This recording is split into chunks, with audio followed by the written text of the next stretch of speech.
Hey guys, welcome back to another episode of Elite Life with Sam. I am your host, Sam. Now, today we're going to just jump right into it because I think this is something really important that doesn't get talked about enough. Obviously, why I'm talking about it. So, we're going to talk about the weight that women carry. Should we or shouldn't we? Something that I see constantly, and again, if I'm pointing a finger at you, I've got three pointing back at myself because I have lived this constantly over and over, and I think it's something that we learn from childhood as females. And so many women are exhausted from this, not because we're lazy or because we're bad at managing life or because we can't seem to carry the weight of the responsibilities that we have, but we carry responsibilities that were never supposed to be ours to begin with. And what's really wild about this is that most of the time we're carrying these responsibilities and nobody asked us to. Now, I am not talking about weaponized incompetence here. I am talking about the fact that as women, we have been pre-wired almost to do this. We pick up the responsibility of other people's emotions, other people's relationships, other people's kids, other people's marriages, other people's problems in their marriages or in their friendships, and we disguise it and we call it one thing when really it's another. We call it being loving, but it's not really being loving. We call it being strong or being a good friend or a good sister or a good coworker, a good woman. Input whatever you want to put there. But all that this does for us, it doesn't make us any better of a person. It just makes us burn out and feel resentment and guilt and shame. And so, in this episode, I want to talk about not becoming cold or selfish, but learning the difference between compassion and ownership. So, I think that while women take on what isn't theirs, is, like I said, because we are almost pre-wired for this. So to be honest about our why, like everybody wants to know your why for things, right? Why you are working so hard, why you're hustling so hard, why you're making the decisions that you're making. We want to learn the why behind why we do this. Women are conditioned to be emotional glue. And I think, like I said, this starts from a very young age because we are often rewarded for being helpful. We are rewarded for being understanding or accommodating. And we're also praised for being self-sacrificing. And some of us learned early on that being needed is safer or feels safer to our nervous system than being seen. And some of us learned that there is safety in managing other people's feelings. And a lot of us as children learned that it was safer to manage adults' feelings when we didn't even fully understand those feelings ourselves. Some of us also learned that if we didn't step in, things tended to fall apart. And then there's, I know this is going to strike some nerves, so please give me some grace. Hear me out before you rage, shut off this podcast. There is this savior mentality that we tend to have as women that is actually not doing us any favors. Sometimes stepping in makes us feel useful, important, like we have a moral high ground, that we're in control of the situation. Not because we're bad people, but I think it gives us a sense of self-worth. And again, as young adults, even as far back as preteens, and in some cases as young as childhood, I think that control is what made us feel safe. So I did have to ask myself at one point, am I helping because I was asked or because it makes me feel valuable? Put down the pitchforks. Hang tight. Bear with me. Because this question alone is going to change the way that you perceive your why behind everything. And I think that we don't talk about this enough, but you can have influence in somebody's life. Listen, tune in. we can have influence on someone else's life without being responsible for the outcome. Okay? Follow me. Responsibility is ownership of said person or situation. Influence is presence with said person or relationship. You can encourage someone without fixing the mess that they're in.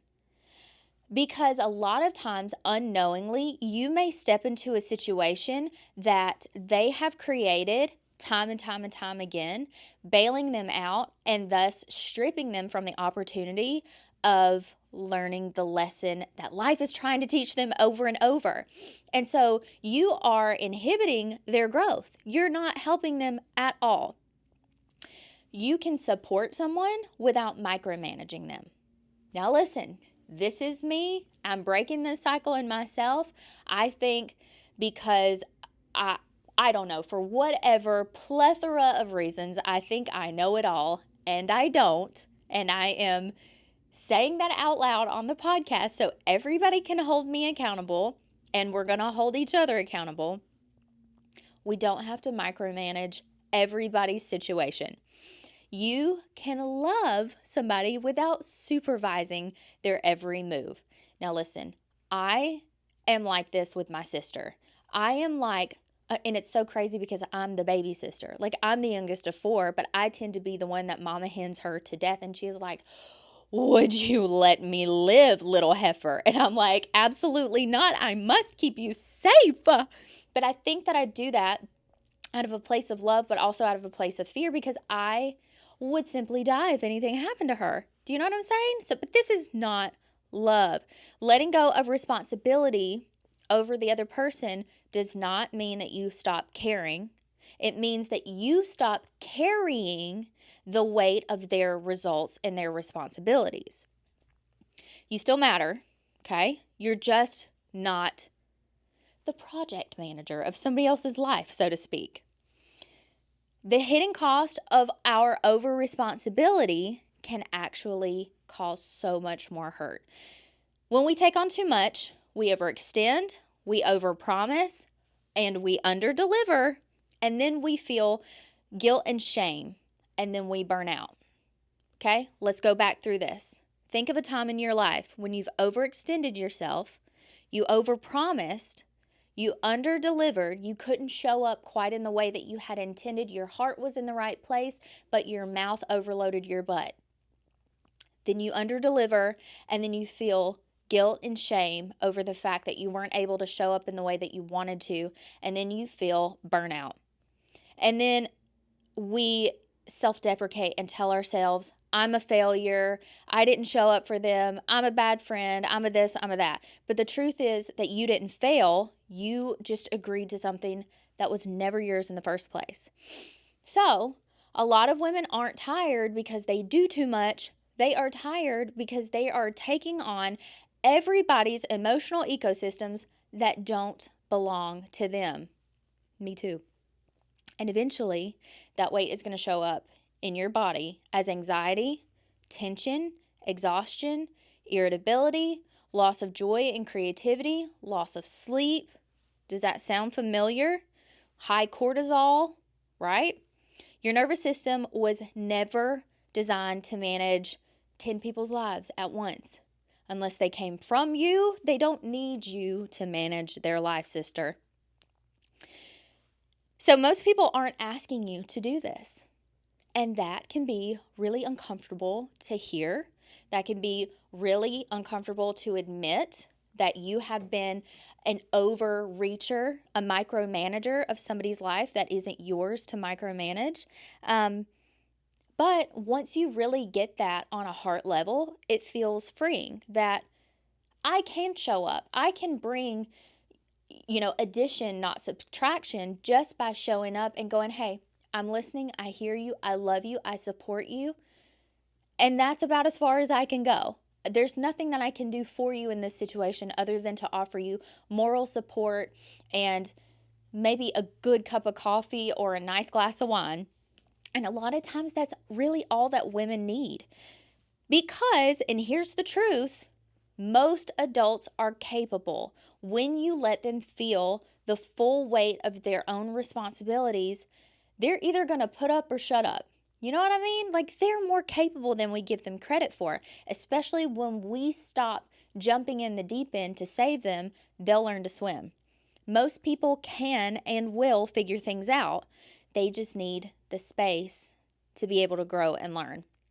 So when we step in without being asked, we often remove their agencies, we delay their growth, we enable avoidance, right there, that'll preach, and we create dependency from them to us. So helping them without consent, that's a big word that rolls around in many different circles, but in this space, I don't think we consider it enough. That helping somebody without their consent isn't always love. Sometimes it's interference. So, if we're being honest, it's control disguised as care, and that's not loving at all. Compassion is not the same as responsibility, guys. This distinction is going to change everything for you. You can feel empathy without fixing. You can listen without solving.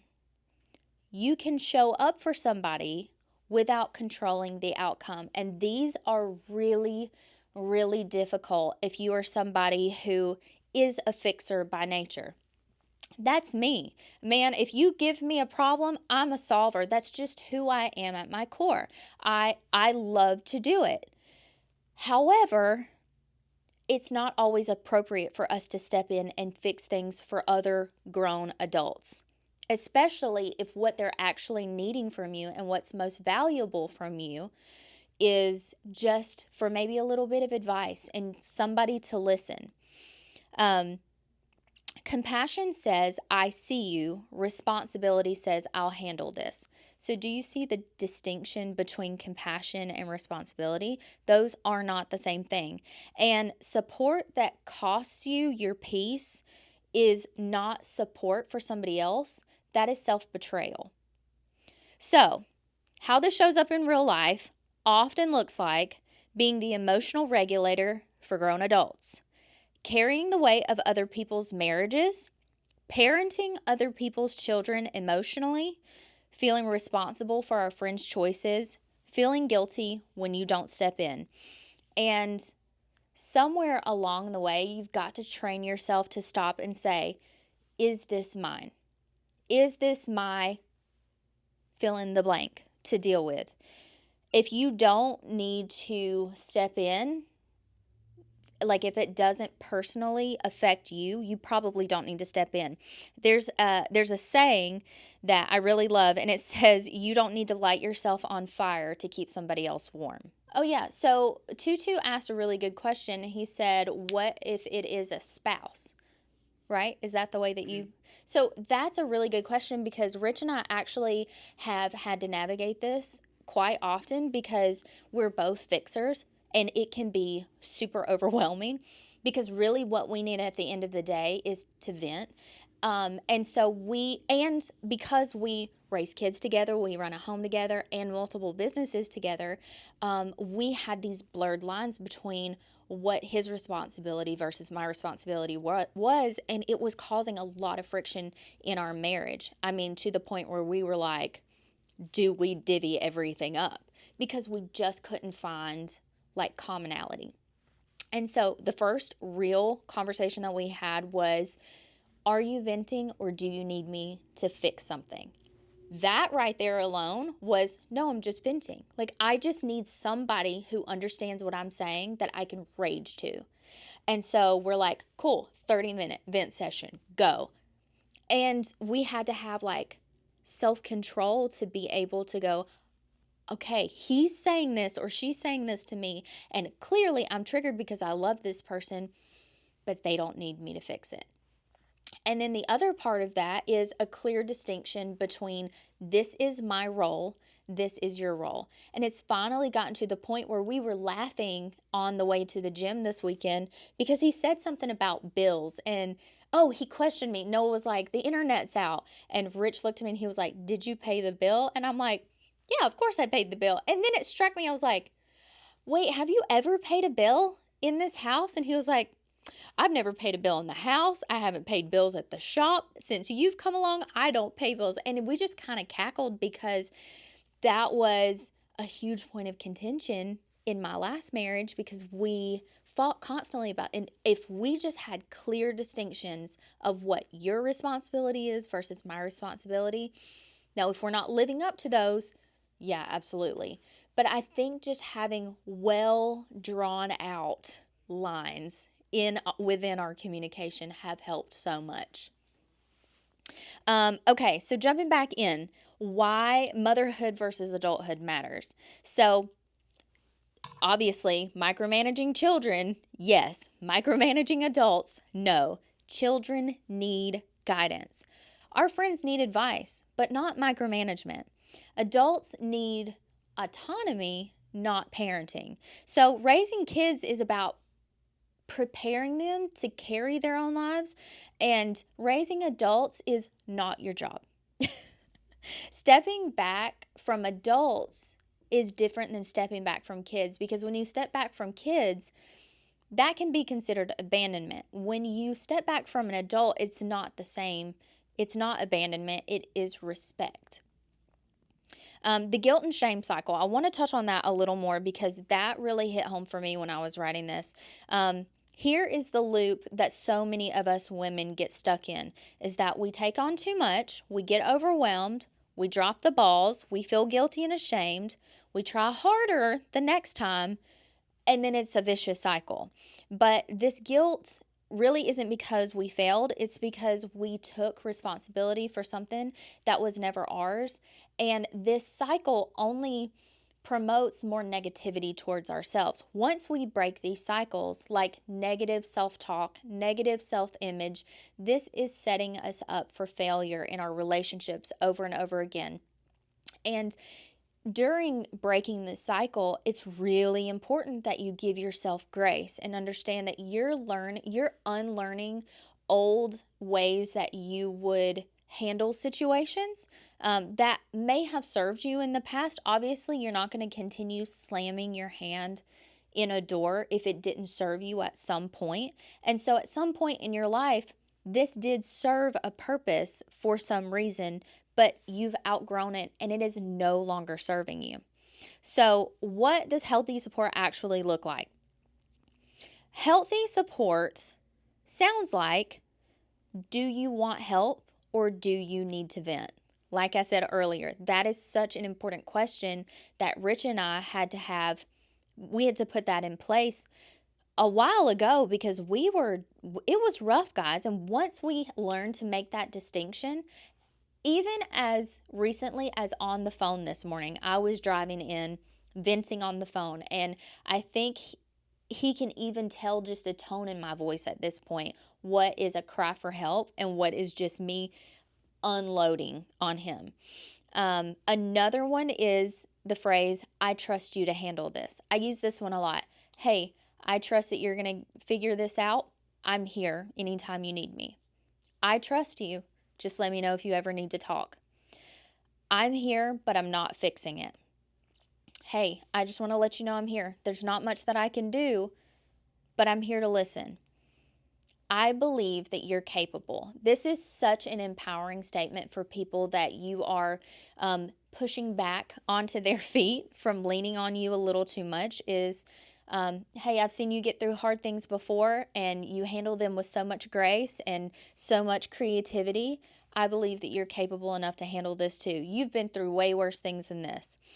You can offer presence instead of rescuing them, and you can let the consequences of their decisions and their actions teach them a really valuable lesson that you bailing them out every single time or sticking your foot in the middle of their mess could never teach them.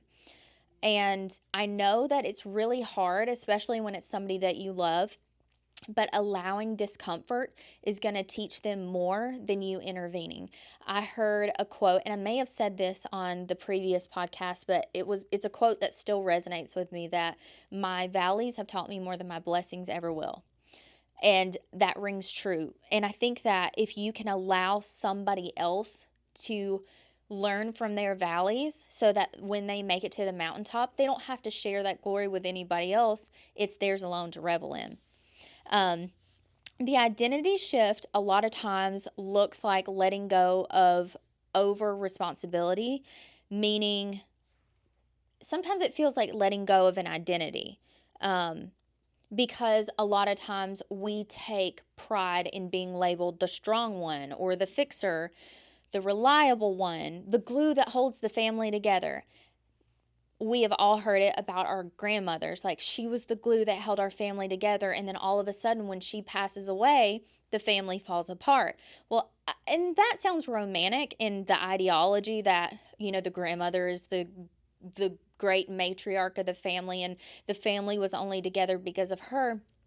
However, if truth would be told, these women had overexhausted themselves. They had been roped into every family dysfunction that ever arose, and they were literally spreading themselves paper thin to hold this family together instead of allowing the younger generation to learn from their mistakes and to learn to create their own identity and their own relationships within the family.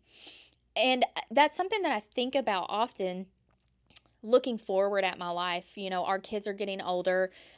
They will be into adulthood in the next handful of years. And I think, like, what kind of family dynamic can I expect from our children moving forward?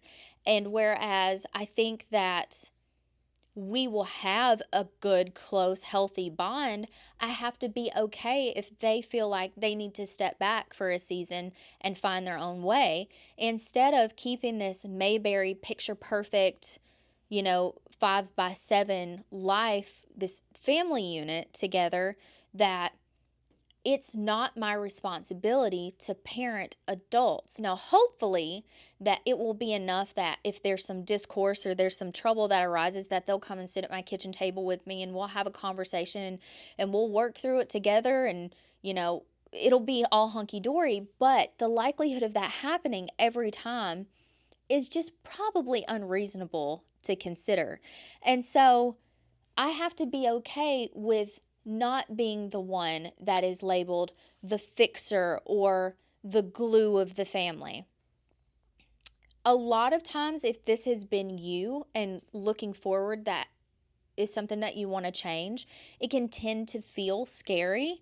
But I promise you that those around you that you've been intervening in their lives will find so much more self-worth, and the relationship won't be a toxic one anymore. It won't be just them leaning up and posting up and using your strength for them and you. It doesn't mean that anything is wrong with the old identity. I just don't think that it is serving you to the highest and best. And I think that this one is a bit healthier.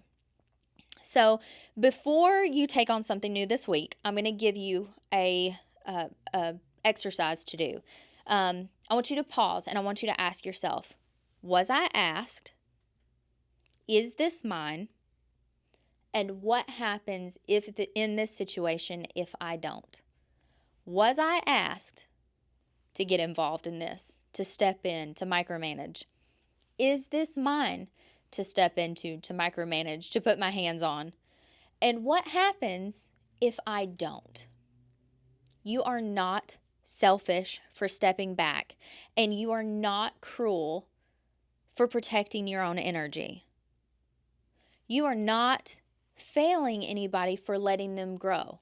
On the contrary, you are pushing that person into another, better, higher version of themselves. Sometimes the most loving thing you can do is step back and take your hands off of it. But guys, thank you for logging in this week. I have so enjoyed talking with you. Please remember to like, comment, follow, and share everywhere that we are on social media. It's Elite Life with Sam. We love hearing from you. Keep the comments and the questions rolling in. And until next time, I'll see ya.